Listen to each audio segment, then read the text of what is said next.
Alright, so finally we're going to start on the exterior finish for the trailer.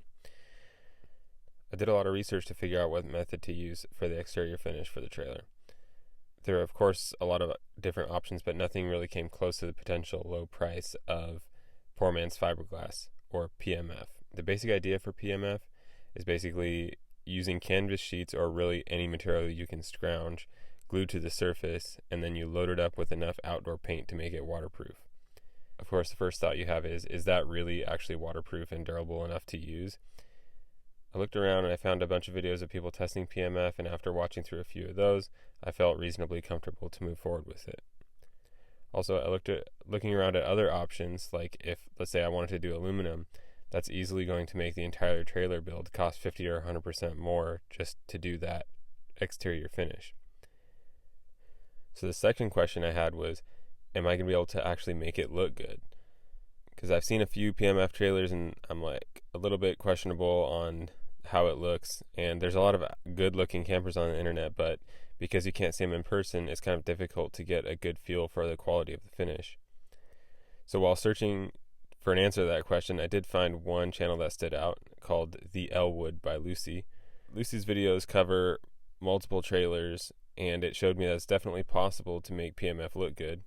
So also, she's done 3 or 4 trailers with this stuff, so she's put in enough time on these trailers and had them for long enough and still thinks it's a viable option. So that shows me that if she's willing to put in the time and keep doing it, then it's probably worth it. So following as much of her advice as I could, I decided to proceed with the PMF process for this trailer. So before we even get to the canvas, I wanted to check on all the gaps in the windows and door openings. When you add the canvas, you're going to add some thickness, and you're also going to add some thickness with the paint. So if your parts are fitting tightly now, then they're probably not going to fit after you add the canvas and the paint. So I took the time to reinstall all the parts and check to make sure the gaps that I had were enough all the way around for the thickness that I want to add.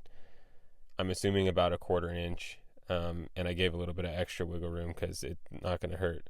But we don't really know because we don't, at this point, I didn't know how many coats of paint or how thick the paint was going to be or how thick the canvas itself was going to be. So I just left about 1/4 inch, maybe a little bit more. It was cool to see all the stuff mounted in the trailer, and it like fully looked like a trailer body for the first time. So I spent some time staring at that. Also, at this point, I wanted to make sure that we had all the holes in the trailer body that we needed before the PMF was applied, just so that we didn't have to cut any holes in the PMF after. So I made the required holes to mount the exterior lights that would come later, along with mounting the butcher block countertop that we salvaged. I mounted that countertop using like 3-inch screws through the walls so that you wouldn't be seeing any supporting material for that countertop inside the trailer. You just look inside the trailer, you see the countertop, nothing under it, nothing above it, and it's just screwed in through the walls of the trailer with the PMF covering the screw heads. I knew that at that time I wouldn't have time to build cabinets in there since we had already booked our first outing in the trailer for 4 weeks from this point. Also, I didn't really know what I wanted to do with the cabinets yet, so for the first trip, we're just going to camp with the butcher block in there only. To give the PMF the best chance at looking great when complete, I wanted to make sure that all the surfaces were free of as many defects as possible. I didn't know how detailed I should go, but I assumed that any imperfection I could feel in the surface would probably be seen through the canvas, and that it would probably only cover defects that were smaller than the texture of typical house paint. House paint does have a pretty deep texture, so you don't have to be super detailed, but I wanted to just do the best I could, and that way I wouldn't have to worry about it later. So I bought a can of filler and just went for it. I filled everything that I could find. I filled all the screw heads. All the screws were countersunk when they were installed, so I just put a little dab of filler in there and then sanded each one flat, and they're ready to go. The biggest portion of filler that I had to use was the area where I had edge glued the 2 pieces of ply together. There was a lot of waviness in that surface, and the top layer of the ply, which is a veneer, is so thin, and it just kept breaking out. So I had to go around and pick a bunch of it out until I got to a point where it was adhered well, and then just fill all of that with filler. The sanding did take a while, but not too long, considering I was just using 80 grit the whole time. You can use fairly rough sandpaper since it's just house paint being rolled on, so there's going to be some texture no matter what. On the recommendation of another channel, I filled the panel gaps with construction adhesive, and then I actually had to go back and trim that out with the razor blade. And I probably wouldn't do that again. It was pretty messy, and I had to go back over it with filler anyways, and then just trimming it out with a razor blade was kind of a pain. So next time I probably would just shove some filler in there and sand it off and be done with it. In some places I had to fill and sand twice or 3 times, but that's kind of just how it goes with filler. The belt sander makes pretty quick work of it, but you have to be careful, and there's some places you can't hit with that. And you could totally do all of this by hand. You don't need power sanders or anything. The power sanders just buy you some time. All in all, I think the filling and sanding took me about 4 evenings after work to complete. And here's some pictures of the completed bodywork. So you can see here it's still not bolted to the trailer. I wanted to make sure the canvas could fully wrap around the bottom and encase the shell before actually bolting it down. Also a better view of the 45-degree chamfered corners, since I didn't show it very well in the last video. And a little more detail on that transition from the roof down to the hatch hinge. It turned out to have a pretty satisfying shape to it after the filler was all sanded out. And at this point it's ready for the application of the canvas and glue. So with the bodywork done, we can move on to the canvas. Using some dangerous combination of jacks, wood, sawhorses, and an empty paint can, I removed the body from the trailer alone. Not sure if I'd recommend that if you built it this heavy, but I made it work. The body is pretty heavy and awkward, and trying to move it around off the trailer, I'm guessing it's like 300 pounds or more. My dad was there to help flip it for the first of the many times we'd have to flip it, and I did smash my finger during one of the flips. After that, we never laid it flat on the ground. We always put a 2x4 under the edge so that when you drop it down, there's still a gap there and you can remove your fingers. So I would recommend that. I did iron out the canvases to get rid of the wrinkles. The bottom surface of the camper makes a nice flat, clean surface, so you can do a lot of ironing at this point if you want to just you could iron all the canvases on the bottom of the trailer at that point and then just fold them and keep them out of the way, and then you would only need minimal ironing when you go to put them on. It seems like some people say you can iron after it's glued and that it might even help on shrinking it to the trailer. My logic was that I just wanted it all as smooth as possible from the beginning, and then I would be less worried about working it later, especially when there's glue in it. I don't know how the glue and the iron is going to mix, and that seems to have worked out fine. For the ironing, I just moved out the canvas by hand and then just crank up the iron to 11, trying to pull everything out of the middle and avoid bunching it up anywhere. And I ironed a little bit wider than the actual space I needed to glue to the trailer. The ironing does take some time, so just realize that. Put on a movie or a podcast or something and just zone out and spend however many hours you need to spend. I did also throw the canvases in the wash before ironing, put them through the wash once, and then the dryer on medium heat. The actual canvas I used was the Everbuilt brand medium duty 8-ounce drop cloth from Home Depot. And before that, I had tried the 8-ounce drop cloth from Lowe's. I think it was Intex brand, which was the same type of thing, but it had a seam sewn down the middle of the canvases where they had joined 2 pieces of canvas to get to that final size. But that doesn't work for this since we need to have as smooth of a surface as possible. So I returned those to Lowe's and went to Home Depot, and I tried that Everbuilt brand, and that one was good. It didn't have any seams. One thing I did notice is that I think it was a couple inch shorter than the stated dimensions. So if it was a 6 foot by 9 foot, it was not fully 6 foot by 9 foot. But I was able to make it work. On a couple spots it got so tight I had to pick the threads out of the seams to get a couple extra inches, but I made it work. Also, if you want to see a list of materials I used on this build, you can check out my materials spreadsheet. I'll leave a link in the description.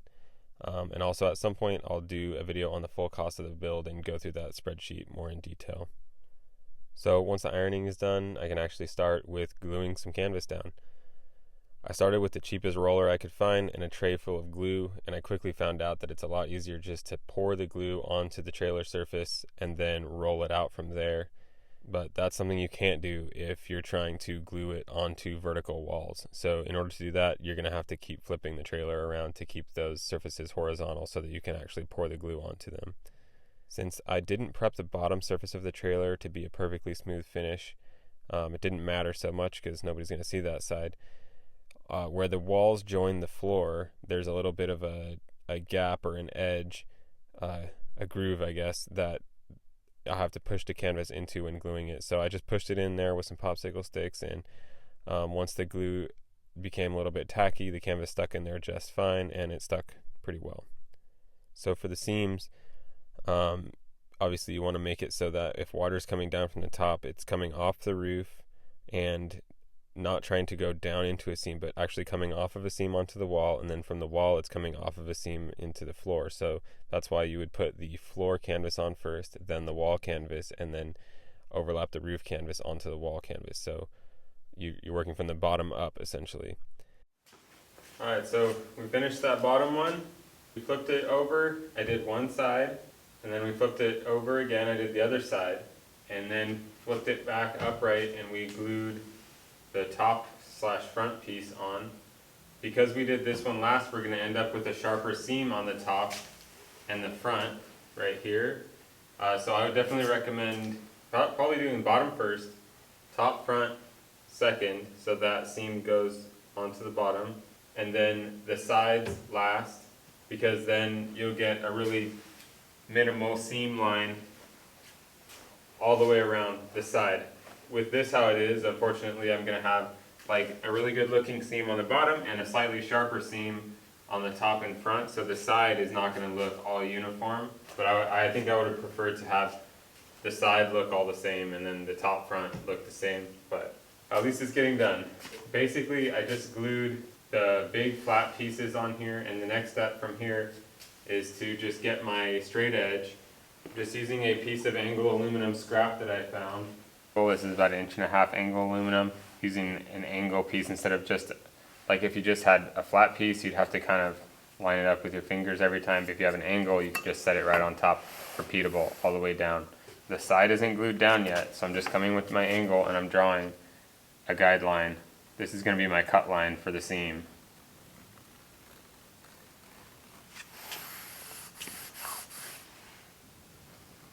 You can do a rough cut before that just to make it easier to deal with, but then mark out that final cut and make sure you have a really nice pair of scissors.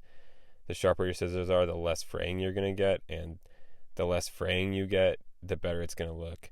That is like, the fraying is one of the things you're really fighting on it to get the look to be nice in the end. Any threads that you can see are going to be visible later after you paint over them. Even under all the layers of paint and glue, you're going to see those threads. So it's worth it to spend some time to minimize the fraying. So after you get a good cut, you can move on to gluing the edges. So I also marked a glue line with a pencil and then just brushed glue in there and then pressed the edge down into it. And depending on your level of fraying and how much the edge is lifting, you can go back with the brush and glue later to lay it down as smooth as possible. For the corners, just cut them super careful, like you're wrapping a Christmas present really nice. And make sure there's overlap where you can, but it's not going to be possible right down in the corner sometimes. So just load it with as much glue as you can and it should be okay. You should most likely be overlapping that with your next layer of canvas anyway. So anywhere where you can't get the canvas to overlap in when you're putting a corner together, the next layer of canvas, whether it's the wall or the roof, it should cover that also to give you that full extra layer. Alright, so for glue I figured out if you just take a container and put it in a Ziploc bag, it stays good. So like I've been using this glue and this little bucket for the last week or so. Just keep putting it in a Ziploc bag when I'm not using it. And then I'm using just an acid brush. You can get a bunch of these brushes for pretty cheap. It's called an acid brush. And you can throw them away when you're done with them. But I've only had to use one, and I just have it in an old oil container. Same also works actually for your roller. So I just use a disposable pan liner, and then I put the roller in there, and then put it all in the trash bag, and it stays good. I mean, I've been using this for a week, and it stays good. If it does dry out a little bit, you just put a little bit of water on it, wakes it right back up. But that's how I've minimized my roller usage. So I've only used one roller and actually one acid brush, and just minimize waste on the glue itself. And you can do the same thing with paint. So in the end, I should only use 3 rollers total on this whole thing, because 1 for glue, and in my case I'm doing a couple different colors of paint. But if I only had 1 color of paint, then I'd only use 1 roller. So for me, 1 glue roller and 2 paint rollers, and that's it. So one aspect of the PMF that you'll get differing views on when you're watching videos is whether or not to completely saturate the canvas with glue. I'd say it's more common that people do saturate it, but Lucy said in her video that she doesn't saturate it and instead just uses that porosity of the canvas to suck the paint into it to make sure the paint saturates that canvas fully instead of the glue, since the paint is what's doing the waterproofing. So since she's done multiple trailers, I took her word for it and applied mine in the same manner. It's only at the seams where I wanted the seams to lay down perfectly without fraying that I did go over it twice with glue.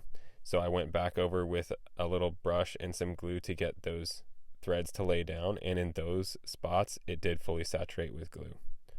So for reference, here's some close-up shots after the seams dried. They're not perfect, but I'm aiming for like maybe a 5 to 10 foot paint job, and I think I'm still on track to hit that. You do still have a chance to clean up the seams after they dry. I was able to remove some of the stragglers with a razor blade, and then you can smooth out some of the fraying in the more saturated portions with sandpaper. It's just going to get sealed later with paint anyways.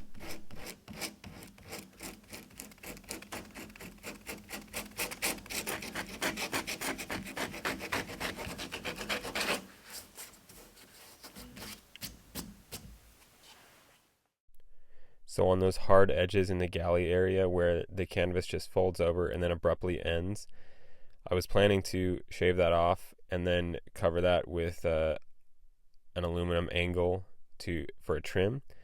But it turns out like once it's glued down and I razor blade that edge off, it razor bladed so well that I don't even think we need an aluminum trim if we're just going to paint the interior of the trailer, paint the exterior of the trailer, and it's gonna be such a nice sharp line that we probably won't even need trim. If you get any areas like that aren't laying down with the canvas and they dry and they just haven't stuck, if you come back and peel it up a little bit, use a little brush, put some more glue in there, pull it down, and then come back once it's dried, it'll totally dry and you won't even notice. If you do shave the edge off with a razor blade, just make sure you've got fresh razor blades. So once you got all the canvas done and the edges glued down, you can move on to cutting out the window and door holes and stuff like that. For these, I just cut an X, and then I trimmed everything down about 1/2 inch from the window edge and glued that down to the windowsill to try to provide some waterproofing there if water ever gets behind the window itself. Basically, I just brush glue in behind that edge and push the fabric into it. I did end up having to brush glue over the top of it to get it to stick down well. So I'm going to start with painting on the bottom of the trailer. This is some leftover paint we had when we painted our deck, so it's actually deck paint. It says Storm Coat exterior paint, so it should be really good for this application. We have a couple other gallons, but I don't want to use them on the whole thing because we want it white, and I don't want to paint the whole trailer brown and then try to paint it white again. So we're just going to use it on the bottom, and then that'll help us learn how much paint we need to buy for the sides and the top. So I'm going to learn how to paint the canvas with this, and then we'll move on to the sides and top. Deck paint is probably pretty good.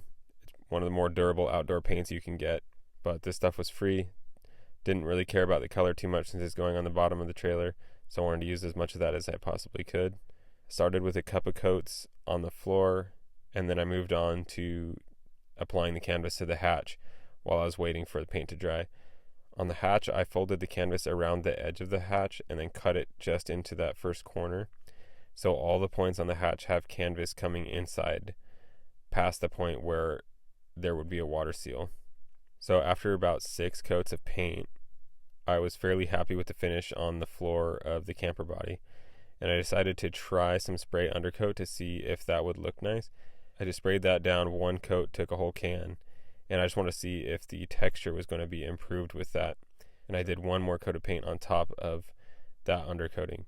So the first 6 coats took 1 gallon of paint, and that last thick coat was a little bit more, so it's a bit more than 1 gallon I have on the bottom. And I don't actually think the undercoat made enough difference in the texture to warrant the cost, because I think it's about $8 a can at Harbor Freight, and you need a little more than 1 can for every side of the trailer.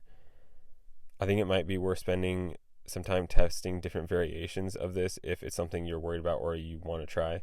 But I decided just to move forward on this build without undercoat or any sort of bed liner. So once the floor was painted, I needed to make sure the holes were there for the carriage bolts that are going to hold the body to the frame. And I had already drilled pilot holes in the floor before I put the canvas on, so I just used something sharp from the inside to poke holes up through the canvas, and then I just drilled them out with the final drill bit from the outside. So on to the rest of the paint. And again, taking direction from Lucy, I started with 50-50 paint water mix. I'm undecided on whether or not I would do that again because I think it would still absorb if it wasn't mixed, but having it so thin made it kind of a pain to roll it on and see where it was, and it was kind of bubbling and frothy. It's like trying to roll on foam, and yeah, it was just kind of difficult to apply. So my plan was to mix just 1 gallon of paint in the 50-50 mixture and then just put all of that into the trailer, no matter how many coats it took me before switching over to the straight paint. But I got fed up with the thin paint and I switched about halfway through using that. So I think I got about 3 full coats of the 50-50 mix done before switching to straight paint. So right now I've got 3 coats of the 50-50 paint with water, and it's actually like surprisingly frustrating because it feels too liquid. It feels like I'm trying to roll on foam or something because it just bubbles so much. It like foams up a lot, and it's hard to see where you've been. I mixed up a whole gallon. I probably shouldn't have done a whole gallon. I think I may be like 50 or 60% of the way through the gallon with 3 coats on the whole trailer. The only thing I haven't done is the underside of the gate, just because it's hard to get to, so I'll just do it last. I wanted to go through that whole gallon, but I don't think I can handle it, so I'm just going to start on the next gallon with some straight paint, and I'm just going to hit this with 150 grit real quick because it's a little rough, and I'm hoping I can smooth it out. I don't know how it's going to turn out yet, but I'm just going to give it a shot and see what happens.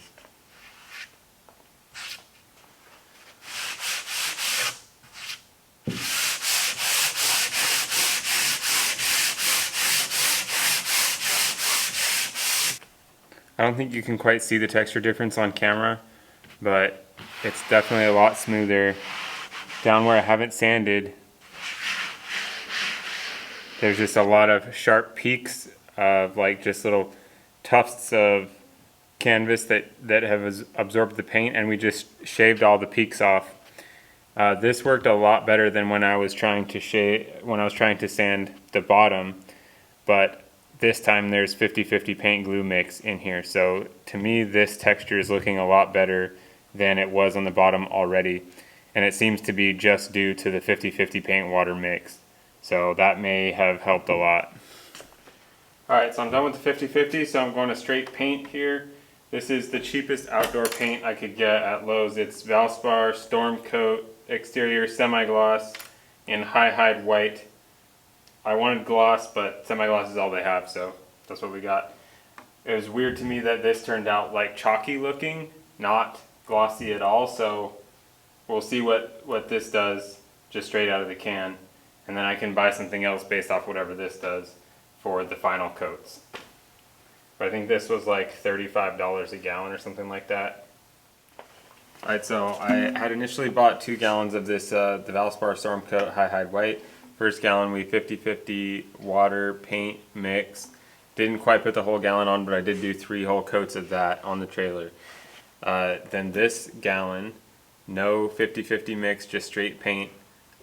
I got 2 whole coats out of 1 gallon, so everything on the trailer and the gate, except the gate, the jams on the gate I haven't done yet because they're facing down. I'll do those later, but 1 gallon gave me 2 whole coats. And then next we're going to go to, so that's 5 coats total, 3 of 50-50, 2 of straight paint. Next we're going to go to this Valspar Duramax Exterior Paint Primer in semi-gloss, and that is mixed to a color that my wife chose.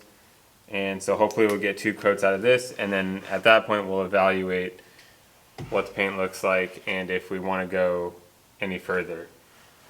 Right now the texture, I did sand between the 50-50 and the straight paint. that helped the texture a little bit. Right now, I think I'm going to sand it again before I do these other 2 coats and see what it's looking like, but it's a little rough. And let me pull the camera in here. You can see where the glue was heavily impregnated in the canvas, you get a smoother finish, obviously. So, I mean, I haven't done the testing, but it seems like if that's what you want, is a smoother finish, it might actually be worth going over the canvas again with the glue to make sure it's like fully saturated. Then you'll get a smoother finish. But I noticed on the bottom that once you get enough coats of paint on here, you'll stop seeing the difference between the paint and the paint on the bare canvas or the paint on the glued canvas as far as actual like sheen. But even this is semi-gloss paint and it looks almost flat. So I think once this builds up enough, we should see more of a semi-gloss type finish. But I think that the canvas just isn't filled enough at this point. So we just got to keep putting more coats on it. I'm going to sand it one more time and then more coats. I don't know if you can see this texture, but like there's some little high spots, like little things sticking out. You just got to hit it with sandpaper real quick.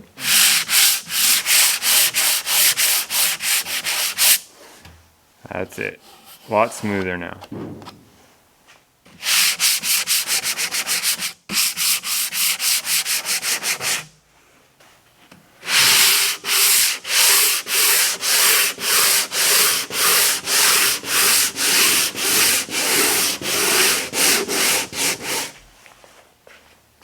Alright, so I think the paint is done. I think it actually could be better, but I'm kind of out of time, a little bit of a time crunch.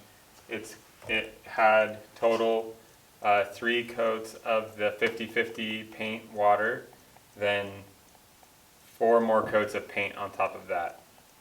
And sanding between every couple coats really helped a lot, and then having a clean roller that doesn't leave lint helped a lot. And I'm fairly happy with the ending texture of it.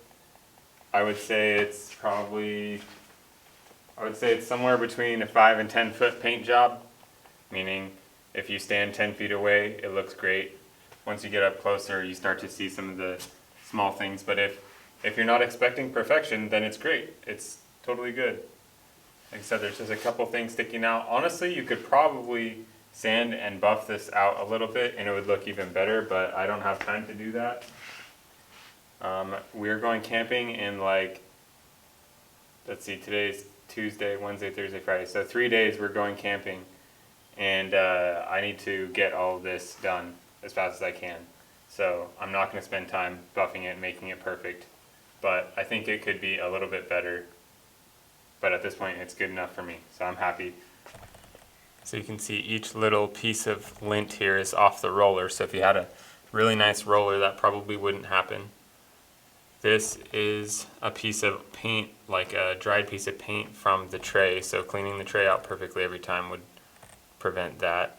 I think where the texture is more deep, this could actually benefit from maybe a couple more coats, but I